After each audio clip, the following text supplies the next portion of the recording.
Gracias por acompañarnos, obviamente a todos quienes han trabajado en esta propuesta que impulsa, que lleva adelante la Dirección de Planificación Educativa del Consejo Directivo Central de la ANEP, en este momento en que le vamos a relanzar oficialmente la segunda época de la revista Educarnos, que constituye sin duda un vital aporte a la reflexión colectiva en torno al sentido de las prácticas educativas.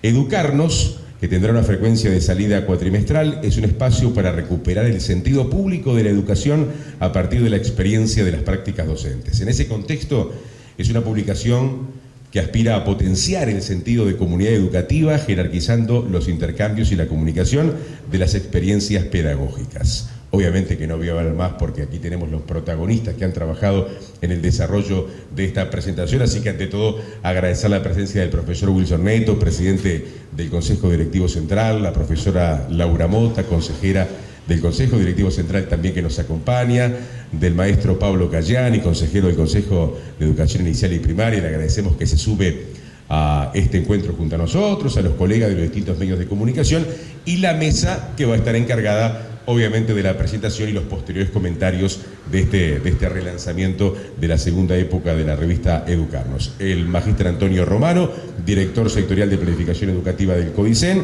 lo acompaña Carla Conteri, Nasira Piris y Gabriel Cuiriqui, en nombre del equipo, obviamente, de producción de la revista, y ya en la mesa también quienes van a ser los encargados de los comentarios finales, la profesora de Historia Inés Cuadro y el comunicador Ricardo Leiva, integrante además, como ustedes saben, del equipo del programa No Tocan Nada. Así que gracias por acompañarnos. A ambos comentaristas, un placer y gracias por estar aquí, y al equipo que ha realizado y que ha trabajado en el desarrollo de esta publicación también. Pero en primer lugar, antes que ellos nos presenten en pantalla, obviamente, la publicación, nos hagan las reflexiones y los comentarios de esta presentación, yo quiero invitar a Antonio Romano para que nos dé la bienvenida y que también, de alguna forma, una reflexión y el contexto en el cual se presenta nuevamente esta revista. Antonio.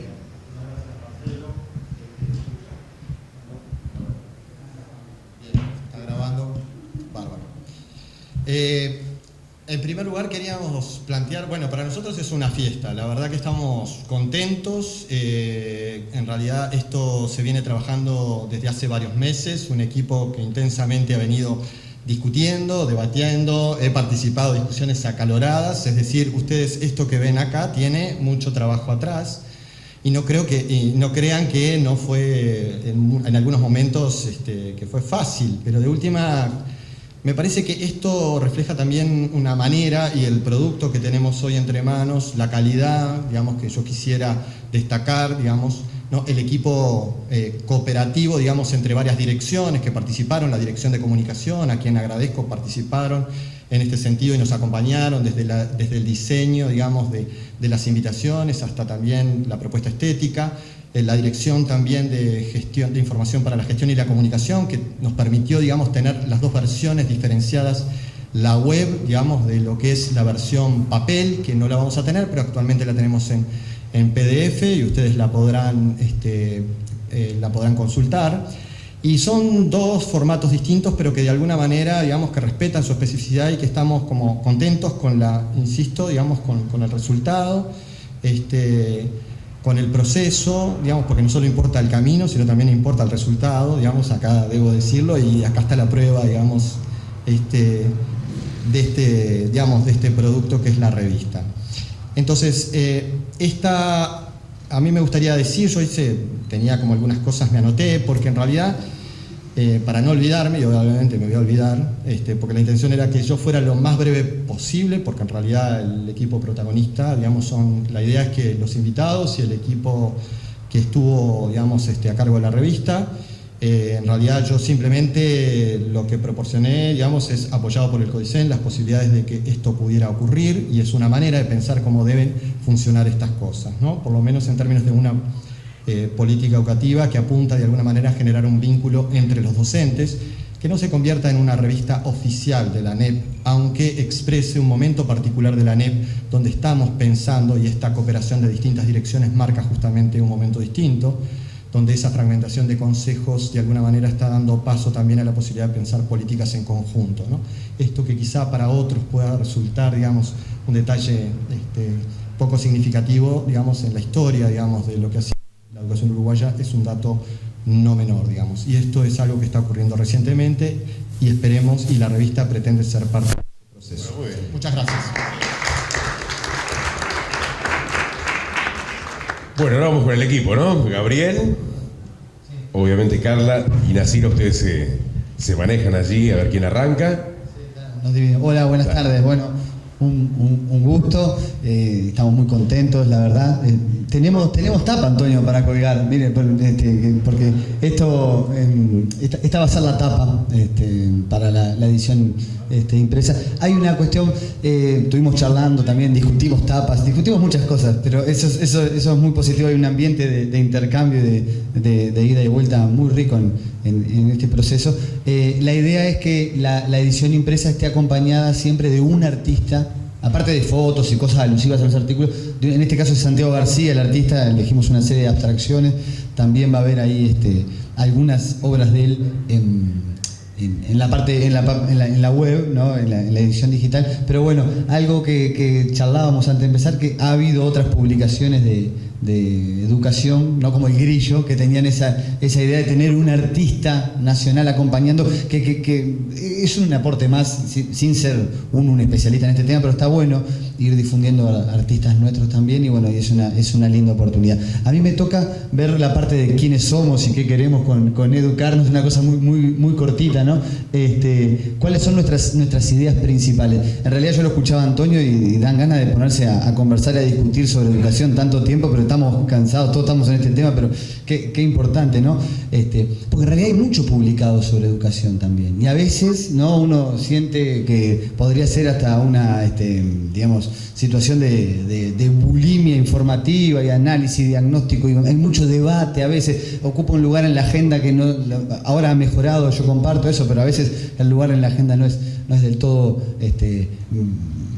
sobre todo para quienes están en el día a día en la educación, no es del todo amigable, porque uno siente, ¿no?, a veces como, digamos, esa demanda excesiva sobre la educación. El artículo de Nicolás Marone arranca por ese lado, ¿no?, en tiempos, a veces tiempos difíciles, dice, ¿no?, cuando uno está en el día a día de la clase, lo que aparece en los medios de educación no siempre es bueno. Entonces, ¿qué podíamos aportar como nuevo para una publicación de educación que tuviera, digamos, en cuenta esta situación y tratara de contribuir? Entonces, ahí lo que poníamos es dialogar desde las prácticas, contribuir desde el saber hacer, vincular diversas áreas de la enseñanza.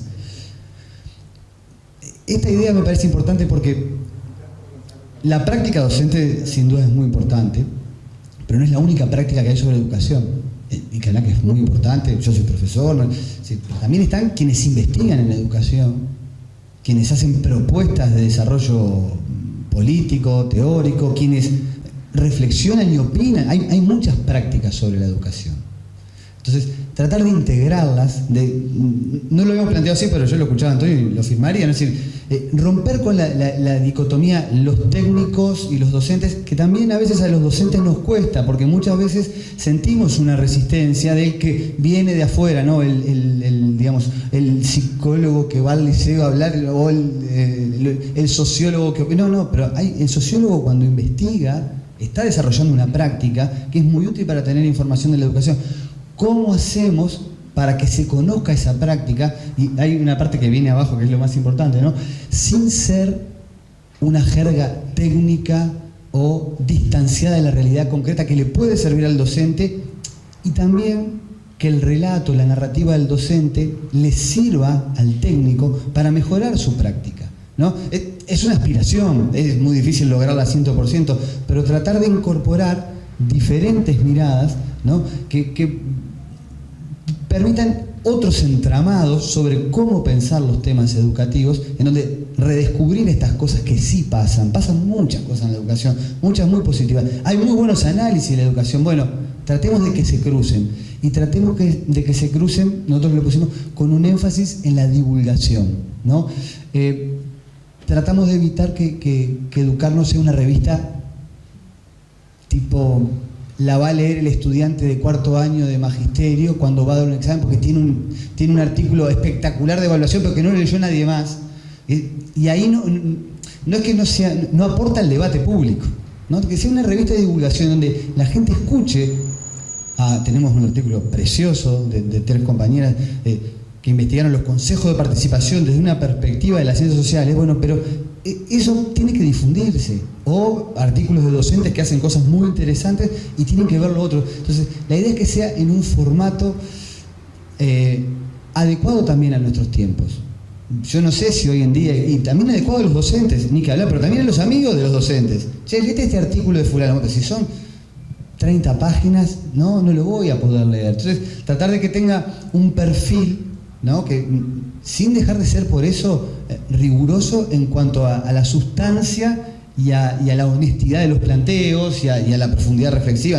No es un grito en el desierto de un loco haciendo un poema. Sí, nosotros creamos, ahora le mostramos la organización, porque cualquiera escribe educación lo que le parece y eso se divulga, ¿no? Que tenga un sentido, pero que esté con la disposición a conversar. Por eso el lema, ¿no? De aprender de educación entre todos, un poco va por ese lado la idea, ¿no? Es decir, porque todos tenemos cosas para decirnos sobre la educación que pueden enriquecernos y en ese punto también yo creo que es muy destacable la idea de que la revista también llame a gente que no es estrictamente la educación. Ustedes habrán visto el primer artículo es de Noelia Campos, ¿no? Entonces es una entrevista a Noelia, porque pasó por la escuela pública, su hijo va a la escuela pública, y digo, a ver, ¿cómo vive la escuela pública? ¿Podrá ser un tema directamente educativo? Y no sé, pero probablemente también nos permita ver un tema en la agenda donde haya un trato de respeto, de reconocimiento al rol de la escuela. Entonces, encontrarnos con esos aspectos muchas veces también puede ser un gancho para que la revista no solo sea, porque es un temor que teníamos, ¿no? O que sea un fruto que le gusta mucho a los docentes, y ahí pasa, bueno, no sé cómo usted más o menos toda en la vuelta, pero cuando hay un cumpleaños y hay 3 maestras, empiezan a hablar de la escuela y nadie más sigue, porque vieron que, digo porque mi familia son maestros también, ¿no? O los profesores que empiezan a hablar de sus alumnos en la sala de profesores, y ahí el tema se vuelve como medio endogámico, y eso no estaría bueno, porque hay otras cosas muy lindas, a veces desafiantes, a veces polémicas, para plantear que pueden interesarle a los demás. Entonces, un poco, ese es el sentido de educarnos. Pensamos secciones que ahora van a mostrar las compañeras, ¿no? Pero la idea es eso, ¿no? Tratar de empezar a mover algunas cosas con cierta organización de todas las prácticas que hay en la educación, ¿no? Las técnicas, las pedagógicas, las de desarrollo de políticas, incluso las artísticas. Hoy tenemos, y esto es una gran transformación en nuestra educación, lo importante del arte y de la técnica. Entonces, en ese sentido pensamos educarnos. ¿Cómo nos organizamos? Somos, por un lado, un equipo que forma un consejo editorial, que nos hemos reunido un par de veces. Y esto también estamos en un proceso de crecimiento y de consolidación. Este es el primer número, el año que viene va a funcionar mejor, ¿no? Ahí está Nicolás Alonso, Ana Laura Conde, Carla Conteri, Mariana González, Verónica Viaga, Paola Melgar, Nasira Piris, Silvia Piris, Gabriel Kirichi, María Eugenia Ryan y Ana Sosa. Ese consejo editorial de alguna manera conversa sobre los posibles artículos que llegaron, las secciones. Cuando alguien envía un artículo, tiene, digamos, porque yo no puedo presentarlos a todos, estamos 2 horas, pero tienen diferentes perfiles, entonces de repente uno de los compañeros puede leer ese artículo y se le hacen sugerencias a los autores para que lo corrijan, ¿no? Pensamos, che, ¿a quién podríamos entrevistar? Para tal tema. Ese es el rol del consejo editorial, no es un rol diario, sino más bien de pensamiento de cada número, ¿no? Después en el equipo de producción estamos nosotros 3, ¿no? Carla, Nasira y yo, que estamos más en la cotidiana, de ir sacando las notas y eso. En el diseño está Julia Castillo, que no pudo venir, pero hizo un trabajo precioso. En la corrección está Ana Sosa, que anda acá, que también, bueno, se leyó todos los artículos 2 veces casi.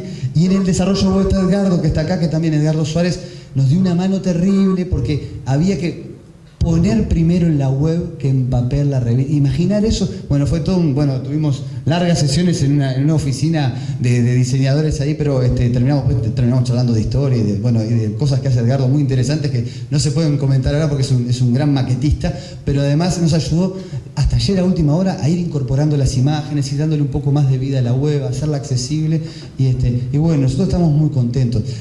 Bueno, la idea de esto, y es lo último que digo, así ya Nasira cuenta las secciones y eso, es que sea un espacio, porque uno lo dice así, para que la gente envíe artículos y escriba, ¿no? Es decir, está abierta para eso y que se difunda gratuitamente, ¿no? Es decir, va a estar colgada y es pública, y cuando se imprima, la idea es que haya suscripción gratuita de quien se anota y se le va a enviar a su domicilio y llegue a los centros de formación docente, a los centros educativos de manera gratuita. Entonces, por ahí creemos que empezamos a hacer un aporte más para pensar mejor entre todos y difundir lo que pasa en la educación.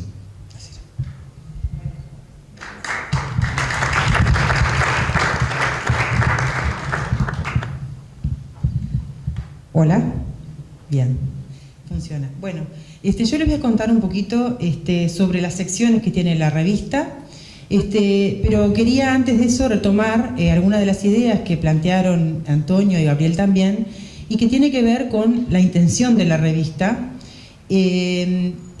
bajo una concepción que a mi entender compartimos, aunque no lo hemos explicitado, pero me parece que está implícito en nuestras conversaciones, y que es lo importante que consideramos que es la divulgación también como forma de intervenir en la educación. Yo estaba recordando un concepto que es ampliamente difundido en la investigación social y en particular la investigación educativa, donde se plantea que el investigador siempre que investiga interviene, por el solo hecho de plantear una pregunta, hace pensar o repensar al interrogado, y aunque sea muy difícil valorar cuál es esa intervención o cuál es el efecto que va a tener, la tiene. Creo que eso está en nuestro equipo y en la dirección sectorial, está esa convicción, de manera de que nos parece muy importante la divulgación como forma de intervención, y entre los intereses que tenemos, uno de ellos, a los que ya han aludido Antonio y Gabriel, es la revalorización. Entonces, revalorizar lo que es nuestra historia, lo que son nuestros legados y lo que hacemos hoy también y lo que hacen hoy nuestros docentes. Entonces, de alguna manera, las secciones de la revista reflejan esa intención. Una de ellas es la sección de Hombros de Gigantes, donde en este primer número tenemos un artículo de Ana Laura Conde sobre la escuela Otto Niemann, que ya estuvo hablando Antonio, que está muy bien escrito, en forma muy amena, y que tiene una gran riqueza que a mí me recordó a la literatura infantil, si me permiten. Tengo una amiga que es escritora de literatura infantil y juvenil, y ella me decía que una de las cosas que aprendí con ella es que los libros de literatura infantil y juvenil tienen diferentes niveles de lectura, que son esos libros que nos pasa de que los disfrutamos todos, los niños, pero los adultos también, y este artículo de Ana Laura, en mi opinión, tiene esa característica, es muy disfrutable, pero también si lo lee un experto en pedagogía, va a poder identificar claramente en esos recuerdos de Ana Laura ejemplificaciones muy claras de lo que es la propuesta pedagógica de Otto Niemann. Siguiendo con la revalorización, tenemos una sección que se llama Hoy se construye, donde la intención es mostrar lo que hacemos, mostrar lo que se hace. En este primer número, el artículo que va en esta sección es el de las colegas investigadoras sobre los consejos de participación licial. Ellas hacen un trabajo cuantitativo, pero también hacen una valoración cualitativa de los resultados y muestran la importancia de estos consejos en el sentimiento de pertenencia de los estudiantes a los liceos, en el empoderamiento de estos estudiantes y, en definitiva, de la construcción de ciudadanía. Siguiendo con la regularización, tenemos una sección que se llama Fuera de Casa, que esta sección es un poco más amplia, digamos, en el tipo de artículos que incluye. Tenemos uruguayos en el exterior, educadores uruguayos en el exterior. Este es el caso de un colega, un profesor, que está actualmente en México y que, al que entrevistamos para discutir de un tema de actualidad, como lo es la propuesta de bachillerato internacional y eventuales posibilidades de su adecuación a la oferta pública uruguaya.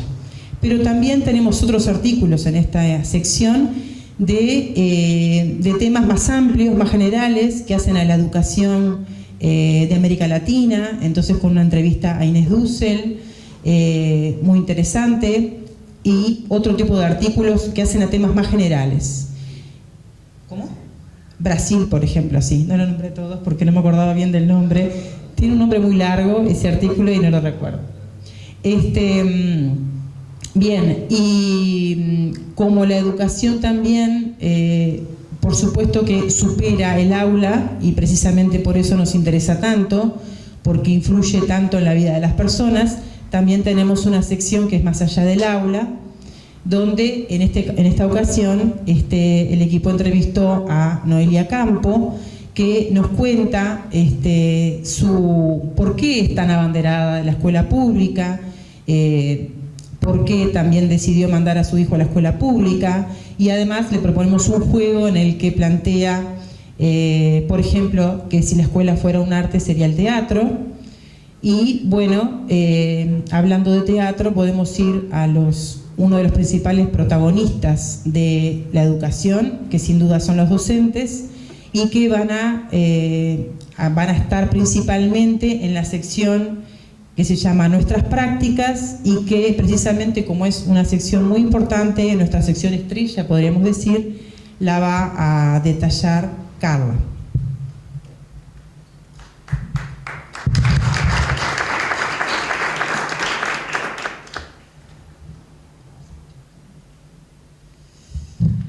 Bueno, siguiendo con como estábamos planteando la posibilidad de pensar un poquito nuestras prácticas en el caso de los docentes, para este primer número identificamos 4 artículos, como verán, de todas las secciones, que tenemos 5. Nuestras prácticas son 4 artículos, o sea que le dimos como un valor bastante importante por lo que significa. Lo interesante de nuestras prácticas es que logramos más o menos manejar un equilibrio entre los distintos niveles educativos, por así decirlo, conseguir docentes o invitar a docentes que fueran tanto de la enseñanza primaria, pero también de la enseñanza media. Entonces, uno de los artículos es el de Amparo Delgado, que se llama Santa Catalina, arena y redes en el aula,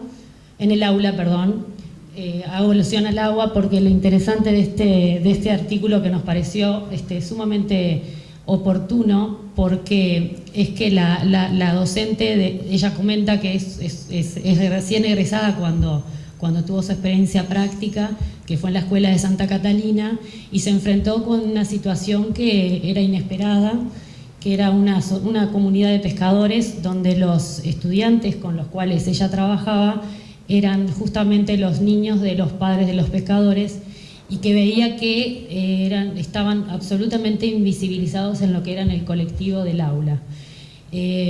Comenta, nos hizo recordar mucho a la lectura en sí, a cómo estaba testimoniado con el de Ana Laura Conde, porque es muy fresca la lectura. La verdad que invitamos a leerlo porque es bastante coloquial, pero a su vez también genera como una especie de análisis, de reflexión pedagógica, al punto de que muestra realmente su sentir como docente y lo que le hizo vivenciar la práctica con esa posibilidad que le brindó a los estudiantes de armar un museo adentro del aula, un museo con todas las letras, acarreando baldes de arena que los pusieron en el aula.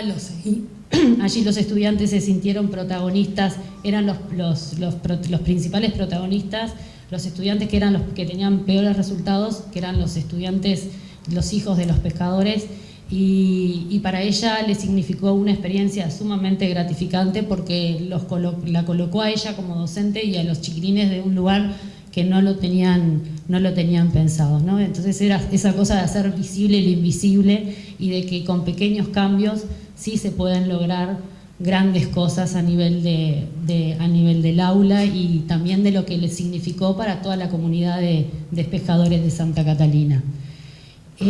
Otro de los artículos que también tiene el mismo efecto de lograr la participación tanto de los docentes como de los alumnos como la de la comunidad en sí, es No más peces trepando árboles, de Nicolás Marrone, que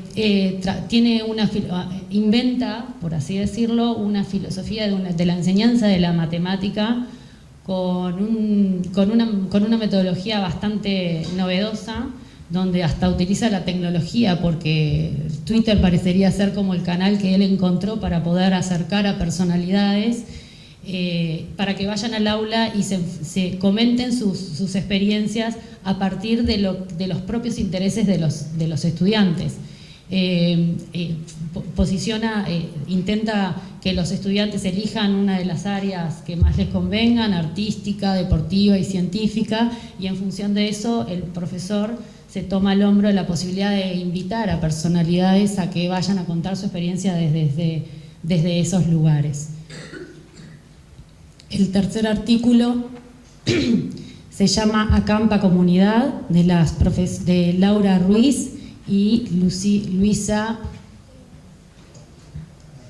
Suárez, que es una experiencia de campamentos educativos. Es una experiencia que tiene mucho vínculo con la comunidad, porque está el tema hay un liceo que está comprometido, pero también hay otras fuerzas vivas de la comunidad que también están en el barrio, y es un intento también de poder de alguna manera integrar lo que es la comunidad con justamente las potencialidades de los adolescentes y de la juventud en sí, a través de diferentes dispositivos. El campamento es como una herramienta para poder promocionar otras virtudes adolescentes, y de una manera también de lograr un sentido de pertenencia y de revalorar lo educativo. En un momento las autoras hablan de delivery de juventudes, donde se hacen como pequeñas muestras artísticas, que de alguna manera eso va generando como otro clima favorable para el aprendizaje. Y el último que identificamos en nuestras prácticas en este número es el que se tituló como El Circo, un espacio de educación y transformación, escrito por la profesora Patricia Dalmás, que también nos pareció muy interesante la experiencia en sí para ser contada desde Educarnos y desde una revista de educación, por más de que se trata de una experiencia que retoma el sentido de la educación, pero directamente desde la comunidad, desde el barrio, porque en este caso lo que resalta es cómo el trabajo de la docente, de profesora de educación física de base, logró concretar un proyecto comunitario, un proyecto social, a través de una metodología lúdica, un deporte a esta altura, de que como es el circo, que de alguna manera se está instalando, en su momento fueron una de las pioneras, en el barrio Cocurro, en uno de los locales que se llama El Picadero, donde ahí justamente también se van como transformando todas las potencialidades que tienen los adolescentes para otras propuestas y para el desarrollo en sí de sus propias formaciones de vida en general. Ese es el último de nuestras prácticas. Esta imagen que mostramos acá es el mismo artículo, pero en versión papel, de lo que va a ser después, como les comentaban los compañeros, la revista impresa, que va a tener más imágenes, tiene otros contenidos, otras visualizaciones, ¿no? Acá simplemente era como para hacer un pequeño análisis, que en estos 4 artículos de nuestras prácticas visualizábamos que habían como 4 ejes estructurantes, que es el concepto de participación, que en todos los 4 artículos se maneja, que está implícito en la labor docente, ¿no? Desde el vamos. La centralidad del aprendizaje poniendo foco en el estudiante, como un segundo eje que fuertemente se nota en las lecturas de los artículos. El tercero, en la apertura a la comunidad y a los territorios, hay una fuerte vinculación entre lo educativo directamente desde el sistema educativo, pero también a través de los territorios y de la comunidad. Y los cambios en el sentido del espacio de lo educativo, ¿no? El espacio educativo que va más allá del aula, como que escapa las fronteras en sí. Para finalizar, queríamos, en esta parte, queríamos simplemente hacer una lectura de uno de los pasajes del artículo de Santa Catalina que nos parecía que podía ser como bastante ilustrativo del sentido de lo que puede llegar a ser educarnos, que es esta frase que dice así: tenía 24 años cuando llegué a esta escuela. Nunca quise tanto mi trabajo de túnica blanca como allí. Descubrí en ese lugar el enorme campo que tiene nuestra profesión y me despertó una tremenda sed de salir a recorrerlo. Esto lo dijo la maestra Amparo Delgado. Bueno, buenas tardes. Bueno, agradezco mucho la invitación. Ya han hecho una descripción así bastante profunda de lo que tiene la revista, de los objetivos de ella, así que toda la parte de características generales la voy a saltar. Bueno, me voy a detener en realidad desde los lugares en donde yo me siento como más fuerte o por lo menos más cómoda para comentar. Uno es por un lado de las prácticas, porque soy docente, me desempeño como profesora de historia en enseñanza media. Y por otro lado también me pareció muy interesante los artículos que vienen más desde de esta mirada externa, ¿no? Es decir, bueno, a veces no es necesario cruzar el Ecuador para tener modelos de enseñanza o modelos educativos que nos puedan dejar aprendizajes, ya sea para encontrarnos en nuestras debilidades o para, al contrario, poder tomar trayectorias o transiciones que ya han hecho y que nosotros estamos en vías de. En ese sentido, me parece como muy interesante la entrevista a Inés Dussel. Será porque es historiadora, yo también, entonces tenemos ahí como una afinidad y esto calla, entonces está. Pero además creo que toca dos elementos que me parecen como muy importantes y que voy a retomar eso en breve. Y la otra parte, yo decía, bueno, en la sección prácticas, que Carla ya describió bastante bien en cuanto a los artículos, que a mí, yo cuando lo leí, como ustedes decían, bueno, es un lenguaje coloquial, a mí lo que más me llegó es el carácter como emocional del relato, ¿no? No solamente por la experiencia, si son como experiencias docentes como muy dispares, muy distintas, pero en todo se percibe primero una vocación muy fuerte, ¿no? Entonces reencontrarte con gente que tiene una vocación docente es algo que siempre emociona, ¿no? Por otro lado, también lo que uno ve es cómo en algunos sistemas más, yo creo que en la educación en primaria se logra mucho más, que es esta permeabilidad con la comunidad, ¿no? Es decir, en realidad son experiencias de prácticas de aula o de prácticas en centros educativos donde está muy, muy permeable la zona, el lugar, maestras que de alguna manera, en el caso de Amparo, ¿no?, dialoga con el barrio, con los chiquilines, con su propia historia, con su familia, los involucra, ¿no? Entonces eso me parece que hace justamente, por eso enriquece mucho el relato desde una perspectiva de lo emocional. Después, por otro lado, me parece que también es algo que está bueno, que es como ver cómo otras experiencias de aprendizaje que están por fuera de lo que sería como lo más clásico de la enseñanza formal, ¿no? Ya sea la experiencia del picadero con el circo, ya sea la experiencia de acampa, digamos, instancias en donde a veces por momentos quedan como muy como a iniciativas de los profesores, bueno, hacemos un campamento a fin de año, ¿no? Hacemos una cosa, y en realidad lo que te cuenta, lo que te muestra esto es que primero puede ser un trabajo de incluso también donde el liceo convive como con otras organizaciones sociales, donde hay como un proyecto comunitario que puede generar como realmente como experiencias de aprendizaje como mucho más significativas. Entonces, en ese sentido, me parece que estos relatos son como muy, muy enriquecedores y les invito a leerlos también. Esos son de lectura fresca, amena, de divulgación, como querían decir, pero divulgación en el buen sentido, ¿no? En el sentido de que se leen de distintos formatos, se puede leer en pantalla, es decir, bien. Eso por un lado.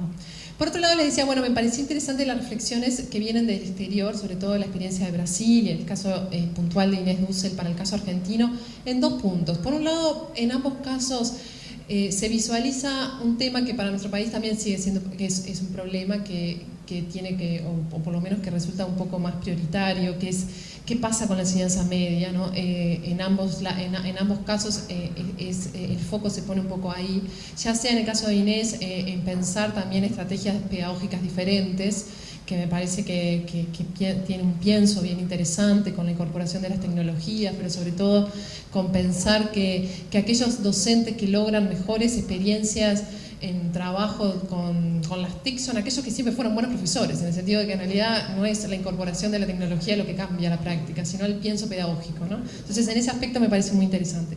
Otra cosa que me parece muy interesante en la entrevista de Inés Dussel es que plantea justamente cómo en el caso argentino la mayoría de los docentes que trabajan en los institutos normales trabajan también en la universidad, es decir, la permeabilidad, el ir y venir de un lado a otro, que en un momento en nuestro país en donde este tema está en el debate público, me parece que mirar lo que está pasando en la vecina orilla y la experiencia de la vecina orilla tampoco estaría mal, sobre todo porque lo que muestra es que para una mejor formación docente los corporativismos nunca son buenos.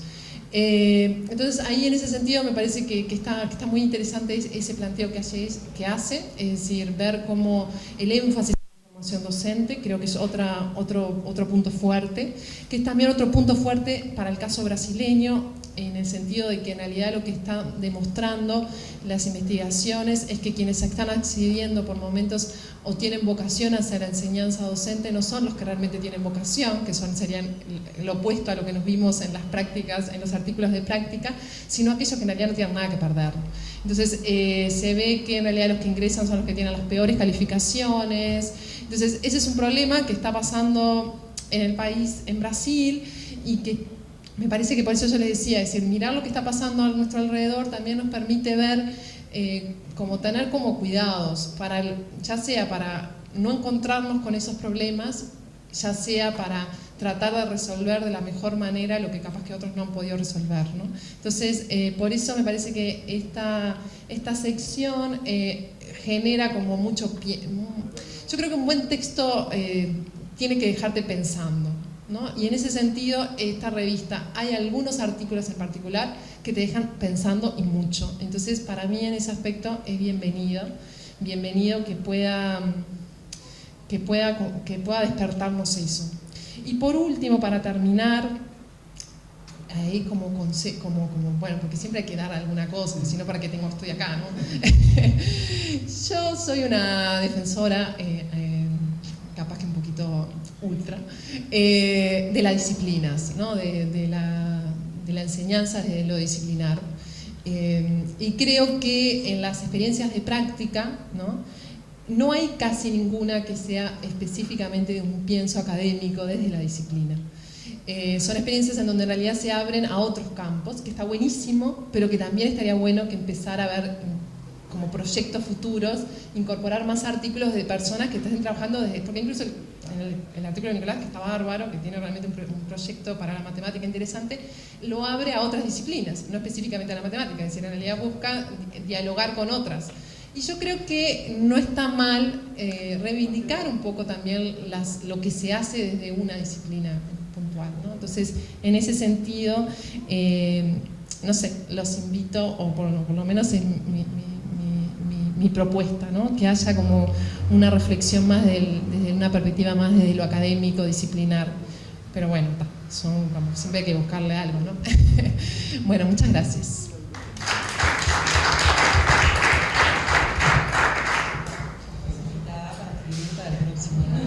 Sobre la enseñanza de la historia. Bueno, tenemos ya un compromiso para el próximo número, entonces, en el cuadro, perfecto. Buenas tardes, gracias Gabriel por insistirme para que viniera, para que leyera los artículos. No pude leer todo lo que está en el primer número, pero sí unos cuantos artículos. Y bueno, también las líneas editoriales del proyecto. Me di cuenta que tengo mucha gente querida en el proyecto, más de la que me imaginaba. Entonces, aclaro ahí mi primera aclaración de sesgo en los comentarios que voy a hacer a continuación. Cuando leí los artículos, cuando entré en contacto con la idea de la revista, una de las primeras cosas que me pasó fue sentir que había una gran oportunidad en este proyecto, sobre todo si lograba cumplir con alguno de sus objetivos. Entre otras cosas porque yo soy un observador muy externo, muy desde afuera del sistema educativo, más allá de ser un producto de la educación pública uruguaya, parcial, incompleto, prácticamente como debe ser según las estadísticas, pero porque tengo una imagen que está muy marcada por ese discurso que se ha instalado en los últimos años sobre la educación, con una visión bastante negativa, basada en un diagnóstico que en muchos casos creo que es indiscutible. Tener solo un 40% de personas que a los 24 años terminó secundaria es un dato que nos tiene que llamar la atención, y creo que a veces el error en el que se cae es cargar todas las responsabilidades de eso, la gran mayoría de las responsabilidades sobre el sistema educativo. Me parece que muchas veces el sistema educativo sí quizá es el principal responsable en el sentido de tener que hacerse cargo y de atacar esa problemática, pero no necesariamente si miramos las causas de que la gente, de que los adolescentes, los jóvenes, porque básicamente el problema está ahí en el liceo, no quieran cumplir en promedio más de 8 años de educación formal. Creo que no está solo en el sistema educativo. Obviamente el sistema educativo tiene algunos problemas que son los más grandes, bastante obvios para todos nosotros, pero bueno, a mí una de las cosas más me impresiona es que el liceo en su planteo, digamos, en su estructura sigue siendo el mismo que me contaba mi abuelo cuando era un puñado de su generación el que iba al preparatorio, como le decían, y eso no ha cambiado en cuanto al planteo, digamos, del programa, y sin embargo la realidad alrededor es muy distinta, y probablemente ahí está uno de los problemas. Pero no solo eso, hay otro montón de cosas que hacen que en la educación, y sobre todo en la educación pública en Uruguay, se trabaje con mucho viento en contra. Y lo que me pasó leyendo esta revista, y con esta aproximación romántica y optimista que me generó en primer lugar el afecto hacia muchos de los que están en este proyecto, y después a entrar en contacto con el material y el contenido mismo, es que me pareció que es una buena oportunidad para de alguna forma revalorizar el rol docente y la labor docente, sin que implique algo presupuestal, que probablemente también es importante, es una cuestión sensible, pero me pareció que hay ahí una oportunidad en la circulación de estos materiales, en la visibilización de algunos relatos. El artículo de Amparo Delgado me pareció alucinante, porque es de los más cortos, creo, y tiene una potencia comunicativa, está muy bien escrito. Tan bien escrito que en un momento dije, esto está mal editado, acá está repitiendo, y en realidad lo que estaba haciendo era un collage de fragmentos anteriores, haciendo casi cinematográficamente una reconstrucción de cómo le cae la ficha en el ómnibus. Y ahí, claro, tenemos un caso que puede ser atípico y fuera del promedio, porque me parece que estamos hablando de un ser hipermotivado, incluso para la profesión docente, que es muy vocacional para quienes la encaran. Y que además con esa motivación espectacular descubre una especie de absurdo dentro del sistema, que es esto de los niños pescadores, que eran fenómenos fuera del aula en su tema y manejaban el saber con una fluidez y una capacidad increíble, y en el aula no caminaban. Y se le ocurre cómo dar vuelta a eso.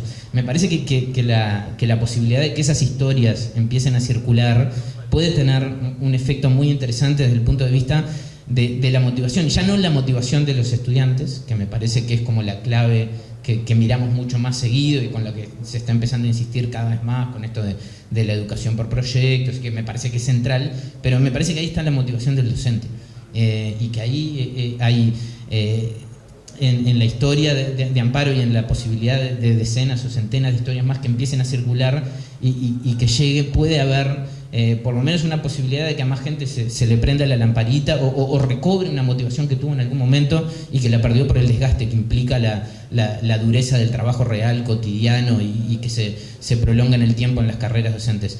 Entonces me parece que el desafío de la revista es es un poco ese, lograr con la potencia que tiene en algún sentido, esto de que vaya a ser distribuida gratuitamente, que vaya a llegar a todos lados en papel, me parece fundamental que el formato digital sea liviano, ágil y fácil de compartir en redes sociales. Si eso no está, porque escuché que la versión estaba en PDF, me parece mala idea, pero creo que no, por lo que yo vi no. Entonces mejor, me quedo más tranquilo. Son artículos que están colgados y que se pueden linkear, se pueden compartir, y me parece que es una buena forma de apuntalar la posibilidad de multiplicación de estas cosas independientemente de la publicación de cada número, que las cosas puedan, cuando le va cayendo a la gente y le van dando ganas de compartirlo, entrar a circular. Que sea atractivo, que esté bien escrito, que los artículos no sean pesados, me parece fundamental para que se pueda digamos, lograr cierta posibilidad de trascendencia en este objetivo de divulgación también y de llegar a otros públicos en un mundo que la oferta de lectura es demencial. Entonces, creo que ahí ya hay algunos buenos logros de partida, pero me parece una buena cosa con la que insistir y no perder de vista, que la revista realmente mantenga ese contacto con el público menos pensado, para poder no solo revalorizar desde adentro la labor docente, sino también desde afuera, porque me parece que es lo que genera que la gente que entra en contacto con esas historias puede percibir algo que a veces no está muy claro, que es que más allá de estos diagnósticos y de estas propuestas de reforma de la educación, que en algunos casos parecen muy razonables y muy necesarias, también tenemos para visualizar, para alimentarnos y para darle valor a una reforma desde las cosas chicas y desde lo cotidiano, que está pasando efectivamente en la educación y que me parece que tiene una potencia que muchas veces no tomamos en cuenta. Estos pequeños descubrimientos, estas pequeñas innovaciones, estas historias de docentes que muestran que algo está cambiando, algo está logrando, capaz que no cambiando, algo está logrando combatir con éxito los nuevos desafíos que se le están planteando al mundo de la educación y que generan problemas grandes que tenemos sobre la mesa cuando miramos panorámicamente y de lejos este tema. Tenía un montón de cosas que no voy a decir porque me resulta muy incómodo leerlas desde el celular, pero bueno, nada, ojalá que el proyecto florezca y se multiplique, que la revista logre por lo menos algunos de sus objetivos que me parecen muy loables y que me parece que vienen a consolidar algo que yo creo que está pasando, que yo lo veo cada tanto en mi trabajo como periodista y que probablemente con esto, si logra instalarse, si logra circular, si logra ser un material leído, probablemente genere un efecto de multiplicación y de apuntalamiento de esas experiencias y también de la generación de debates y de discusiones. Estoy de acuerdo que a veces abordamos el tema educativo como, bueno, ya tenemos claro, hay un sobrediagnóstico, ya está claro lo que hay que hacer, y me parece, como decía Romano al principio, cuando uno se acerca a los temas se da cuenta que en muchos casos no están así y que hay debates pendientes y debates pertinentes y debates complejos y a veces incluso difíciles de encarar, cuando muchas veces uno ve que esos debates se dan por saldados y se tratan con cierta liviandad. Así que nada, vamos arriba. Bueno, se planteó la posibilidad de esta nueva etapa de planeamiento, cómo abordarla también desde la revalorización de todo lo que es la pedagogía nacional y sobre todo porque necesitamos valorar aquellas experiencias y pensamiento y reflexión que se dan en el Uruguay, también a la luz de lo que pasa en el resto del mundo. Pero cuando miramos un poco la historia de nuestro país y la historia en la pedagogía, y me estoy metiendo en un campo que es estrictamente de Antonio, creo que hoy leemos a Gesualdo Sosa, a Julio Castro, a Reina Reyes y a tantos otros, y fueron maestros que iniciaron toda su reflexión pedagógica probablemente de esta forma, siendo capaces de poner en papel su experiencia y además siendo capaces de reflexionar sobre lo que sucedía en el aula y darle a esa reflexión un vuelo más allá de lo que estaba pasando en el aquí y ahora. Entonces, creo que esta revista abre esa posibilidad, abre la posibilidad de que gente que hoy está trabajando porque tiene esa oportunidad, porque tiene la posibilidad en una propuesta del sistema educativo de ir generando prácticas renovadoras, prácticas innovadoras, prácticas que también son compartidas. Bueno, en primer lugar, reconocer el trabajo, no solamente felicitar a todas las personas que intervienen cotidianamente para que estas cosas sean posibles. También felicitar la mesa, creo que muy variada y con visiones encontradas. Algunas pueden ser con coincidencias, otras de repente con puntos que daría para debates más que interesantes, ¿sí? De algunas horas inclusive. Pero yo me gustaría quedarme con tres aspectos en términos generales. Este es un gran instrumento, es un instrumento más, pero es un gran instrumento que toma la voz de los docentes, ¿no? En yo diría, en un nuevo formato que a veces es muy difícil de poder explicitar. ¿Cuál es la diferencia de un docente dador de clases frente a un docente constructor de política? Hay una diferencia sustantiva. El problema es cómo se va reposicionando el rol del docente y los espacios se le van dando, los permisos se van otorgando y las condiciones se van generando para que adopte ese rol.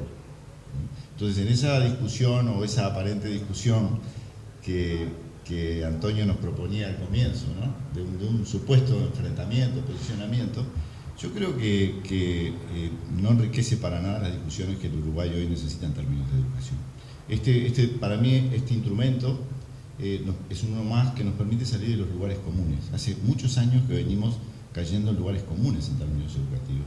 Se dijo aquí con claridad, el diagnóstico lo podemos compartir, pero luego cada uno hace la interpretación que le parece más adecuada en las transformaciones necesarias para provocar los cambios.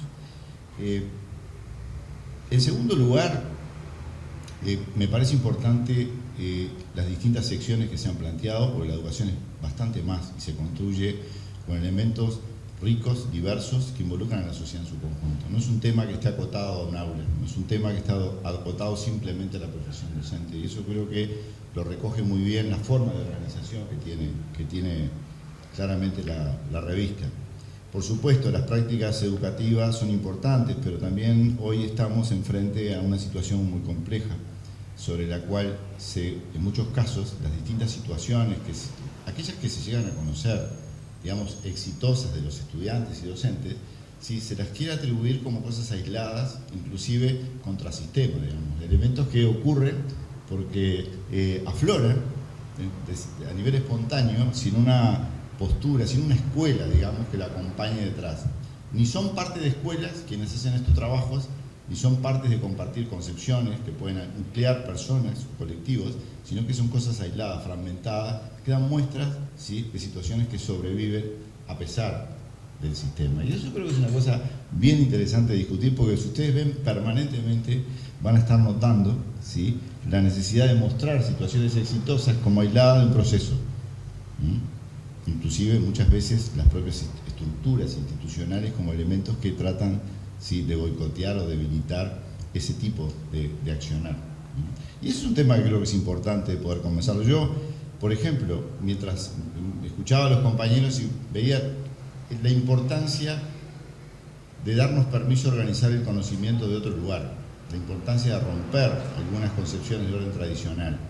Y de alguna manera, para poder compartir también, a mí me resulta realmente sorprendente, por ejemplo, que un centro educativo comunitario que gestiona UTU, que es para hacer solo el primer año de educación básica, en contextos de mucha vulnerabilidad y con jóvenes con acumulación de fracasos, ¿sí?, sean los que ganaron el primer premio de robótica a nivel nacional, con más de 1.500 trabajos de toda la educación pública y privada del país. El año pasado, lo ganó el Centro Educativo Comunitario de Casabó, que estamos en el límite en donde podemos ubicar un centro educativo. Difícil ubicarlo 2 cuadras más del lugar donde está, porque aparecen otras complejidades a resolver en la sociedad que harían imposible ubicar un centro 2 cuadras más profundas, ¿sí?, de la que hoy se encuentra en el Centro Educativo Comunitario.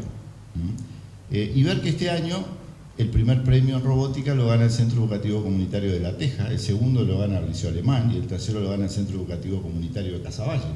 Cosa que se habla muy poco de la cantidad enorme de trabajos y de propuestas que hoy están en el país y que permiten que jóvenes con tal vulnerabilidad tengan ese nivel de destaque a nivel nacional y muchos a nivel inclusive internacional.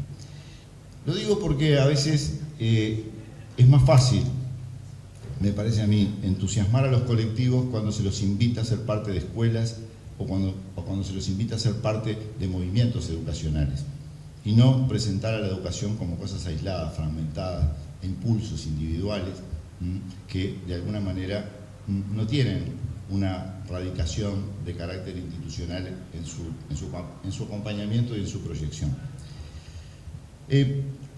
Y lo tercero que me parece importante, y en uno de los elementos del que ustedes lo están proponiendo es bien significativo, es el tema, por ejemplo, vinculado a Campa Comunidad.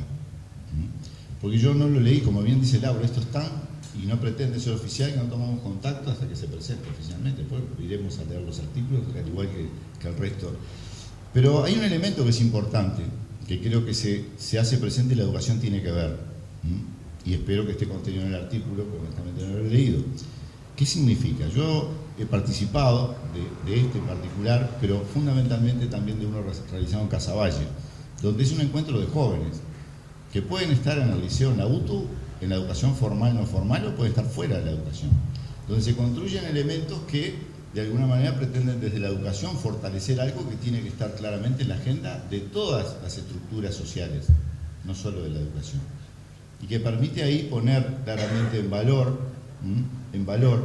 elementos que sí, deben de generarse desde el sistema educativo, pero que es imposible avanzar en ellos si eso no está bordeado de comunidades en torno a la estructura educativa.